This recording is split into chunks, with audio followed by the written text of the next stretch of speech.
நம்மளுக்கு கிடைத்த ஒரு பரிசு.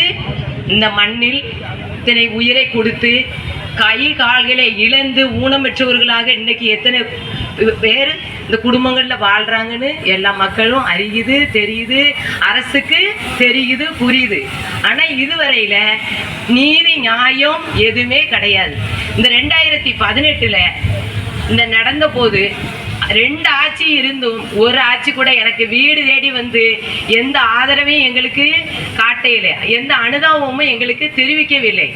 ஆனால் நடந்து ஒரு 15 நாளில் எங்களுக்கு வீடு தேடி வந்து 12 மணி 11:50 யாருக்குமே தெரியாது, சொல்லாமையே 11:50க்கு வீடு தேடி வந்து எங்களை அன்போடு பாசத்தோடு இறங்கி பைக்கில் வந்து செய்தவங்க ஒரு உணர்வு கூட கிடையாது. செய்தவங்களுக்கு நம்ம தப்பு செஞ்சோம், இத்தனை உயிரை பழி வாங்கணும்னு.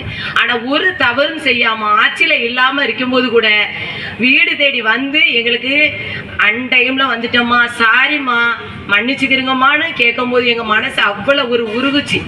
எதுக்குன்னா எங்கிட்ட செஞ்சவங்க எப்படியோ சுயநலங்காக செய்தாங்க, ஆனால் எதுவுமே இல்லாத ஒரு இதுக்கு எங்ககிட்ட வந்து மன்னிப்பு கேட்டாங்க. அந்த ஒன்று தான் இன்றைக்கு இந்த இடத்துல எங்களை வந்து நிற்க வச்சிருக்கு தாவேக்கால. எதுக்குன்னா நீதி நியாயம் இந்த 7 வருடம் ஆயிட்டு, 7 வருடம் முடிஞ்சு 8 ஆயிட்டு, இன்னும் வரைக்கும் எங்களுக்கு நீதி நியாயம் கிடைக்கவில்லை. நாங்கள் கேட்ட எந்த கோரிக்கையும் இன்னும் எங்களுக்கு செய்யவில்லை. ஆனால் அழுத்தல் கொடுக்காங்க, தாவேக்கால எப்படி நீங்கள் சேரலாம், உங்களுக்கு என்ன நாங்கள் செய்யலை, என்னதுமே செய்யலை. என்ன செஞ்சாங்க, மக்களுக்கு செய்த கோரிக்கை ஒரு நினைவு மண்டம் கேட்டோம்.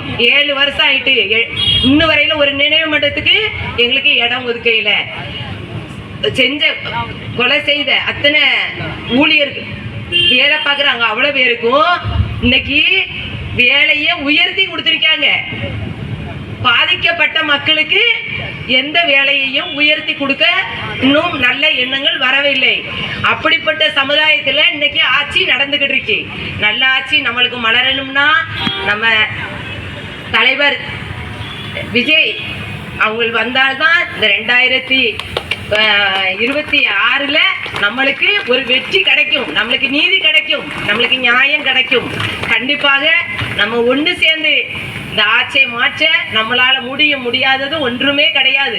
மக்கள் மனசு வச்சா எல்லாமே மாறும். கண்டிப்பாக இதை செய்து கண்டிப்பா நம்ம தம்பியோடு சேர்ந்து இணைந்து எல்லாரும் சேர்ந்து உழைப்போம். இதுக்கு நம்மளுக்கு ஒரு வெற்றி கண்டிப்பாக கிடைக்க நம்ம பாடுபடுவோம். இந்த வாய்ப்பை தந்த எல்லோருக்கும் என மனமார்ந்த நன்றி.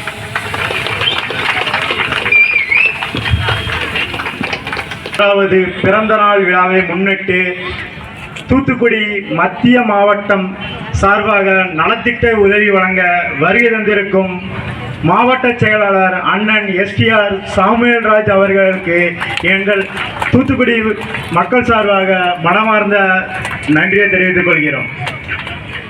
மற்றும் நமது கழக தலைவர்கள், செயலாளர்கள், நிர்வாகிகள் அனைவருக்கும் எனது முதற்கண் மாலை வணக்கத்தை தெரிவித்துக் கொள்கிறேன். நாம் அனைவரும் இப்பொழுது இங்கு கூடியிருப்பதனுடைய நோக்கம் தலைவர் அவர்களின் 51வது பிறந்த நாள் முன்னிட்டு நற்பணிகள் வழங்குவது. அடுத்ததாக வருகின்ற 2026ஆம் ஆண்டு சட்டமன்ற தேர்தலில் நாம் என்ன செய்ய வேண்டும்? இதில் இருக்கிற எல்லாரும் தலைவருக்கு ஓட்டு போட்டுருவோம். தலைவர் ஜெயிச்சிருவாரா, CM ஆயிடுவாரா, ஆக முடியுமா? அப்போ அதுக்கு நம்ம என்ன செய்யணும்? நம்ம களப்பணி ஆற்றணும். களப்பணினா என்ன? நம்மளை சுற்றி இருக்கிறவங்க, நம்ம சகோதர சகோதரிகள் எல்லோரையும் தமிழக வெற்றி கழகத்திற்கு வாக்களிக்கணும். வாக்களிக்க சொன்னா உடனே வாக்களிச்சிருவானா? உடனே அவன் கேட்பான், நல்லா கேட்பான், ஏன் நான் உன் தலைவனுக்கு ஓட்டு போடணும்? நல்ல கேள்வி, சரியான கேள்வி. அதற்கு பதில் என்ன? தமிழகத்தையும் சரி தூத்துக்குடியையும் சரி 50 ஆண்டுகளாக இப்ப இருக்கக்கூடிய ஆளுங்கட்சி எதிர்கட்சி 2 கட்சி தான் ஆட்சி பண்ணுது. அப்ப இப்ப இருக்கிற குறைகள் எல்லாத்துக்கும் யார் காரணம்? இவங்க 2 பேர் தானே காரணம். இப்போ உடனடியா தேர்தல் வாக்குறுதி கொடுப்பாங்க, 50 வருஷமா கொடுத்துட்டு தான் இருக்காங்க. ஆனா நிறைவேற்றப்பட்ட முடிந்ததா? தூத்துக்குடியை எடுத்துக்கிடும். தூத்துக்குடியினுடைய பிரச்சனைகள் என்ன? இப்ப தலையாய பிரச்சனை. சகோதரி பேசினாங்க, ஸ்டெர்லைட் அப்புறப்படுத்தப்பட்டதா? இன்று வரை இல்லை. தேர்தல் வாக்குறுதிகள் உள்ளது. ஆனால் ஏன் அவங்களுடைய ஆதாயத்துக்காக மட்டுமே ஆட்சி செய்கிறார்கள்? ஆளுங்கட்சியும் சரி எதிர்க்கட்சியும் சரி தங்களுடைய ஆதாயத்துக்காகத்தான் திட்டங்களை கொண்டு வர்றாங்க. தங்களுடைய ஆதாயத்துக்காக திட்டங்களை தள்ளி விடுகிறார்கள். தூத்துக்குடியை எடுத்துக்கிடுவோம். தூத்துக்குடி புறநகர் பேருந்து அமைக்கப்பட்டதா? அமைக்கப்படவில்லை. ஏன் அமைக்கல? ஆளுங்கட்சி எதிர்க்கட்சியினுடைய லாபத்திற்காக அமைக்கப்படவில்லை. உலகத்தரம் வாய்ந்த மேம்பாலம் எங்க இருக்கு தெரியுமா? நம்ம தூத்துக்குடி மூணாங்கேட்ல தான் இருக்கு. உலகத்தரம் வாய்ந்த மேம்பாலம். நீங்க எந்த அதிகாரிகளை வச்சு வேணாலும் பார்த்துக்கோங்க. அந்த மேம்பாலத்தினுடைய டிசைனை பார்த்தீங்கன்னா அவ்வளோ அருமையா இருக்கும். இன்னும் வரைக்கும் சர்வீஸ் ரோடு செம்ம சூப்பரா இருக்கும். போய் பாருங்க ஒரு ரவுண்டு. இது என்ன காரணம்? ஆளுங்கட்சியினுடைய பலனுக்காக. சரி, அதை எடுத்துருவோம். அடுத்து நம்மளுடைய முக்கிய பிரச்சனை என்ன? மழைநீர் வடிகால். மழைநீர் வடிகால் 15 வருஷமா நம்ம அக்கா தான் நமக்கு எம்எல்ஏ. மழைநீர் வடிகால் அமைச்சுக்கிட்டே இருக்காங்க. ஆனா மழைநீர் வடிகால் மட்டும் மழைநீர் வடியவே மடக்கு. மக்களுடைய கண்ணீர் தான் சிந்துது. ரைட்டு, அதை விட்டுருவோம். தூத்துக்குடியினுடைய அரசு இன்ஜினியரிங் கல்லூரி எங்க இருக்கு? அமைக்கப்பட்டதா? தூத்துக்குடியினுடைய அரசு கலைக்கல்லூரி உள்ளதா? என்னையா செஞ்சு 50 வருஷமா? கேளுங்க. ஏன்னு கேளுங்க, எதுக்குன்னு கேளுங்க. யார் சொன்னா? நம்ம கொள்கை தலைவர் சொன்னாரு, தந்தை பெரியார் சொன்னாரு. அதை கேளுங்க. ஆளுங்கட்சிட்டையும் கேளுங்க, எதிர்கட்சிட்டையும் கேளுங்க. இப்ப சொல்லுங்க, யாருக்கு ஓட்டு போடணும்? சரி, ரைட்டு. அடுத்ததாக வருவோம். நம்மளுடைய அடுத்த 2026 எலெக்ஷனு. ஆளுங்கட்சியும் வருவாங்க, எதிர்கட்சியும் வருவாங்க. என்ன கொள்கை கேட்பாங்க?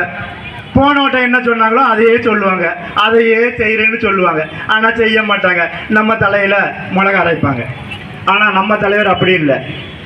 தனது பணியை துறந்து மக்கள் பணி ஆற்ற தன்னலமற்று ஒரு தலைவன் வருகிறான். நமது தலைவர் முன்னகுட்டி சொன்ன மாதிரி எம்ஜிஆருக்கு அடுத்தபடியாக முதல் முறையே முதல்வர் ஆவார். அதற்கு நாம் அனைவரும் களப்பணி ஆற்றுவோம். அதற்கு தலைவர் யாரை கை காட்டுகிறார்களோ அவர்களுக்கு களப்பணியாற்ற இங்கு இருக்கக்கூடிய ஒவ்வொரு தொண்டர்களும் தயாராக உள்ளோம். நம்ம யாருக்கு ஓட்டு கேட்கும்? தலைவருக்கு தான் ஓட்டு கேட்கும். நாம் போய் ஓட்டு கேட்டாலும் தலைவருக்கு தான் கேட்போம். நீங்க போய் ஓட்டு கேட்டாலும் தலைவருக்கு தான் கேட்போம். எனது பேச்சு எனக்கு வாய்ப்பளித்த தமிழக வெற்றி கழக தூத்துக்குடி மத்திய மாவட்ட தலைவர் செயலாளர் அவர்களுக்கும் மற்றும் நிர்வாகிகள் அவர்களுக்கும் எனது முதற்கண் நன்றியை தெரிவித்து எனது உரையை நிறைவு செய்கிறேன்.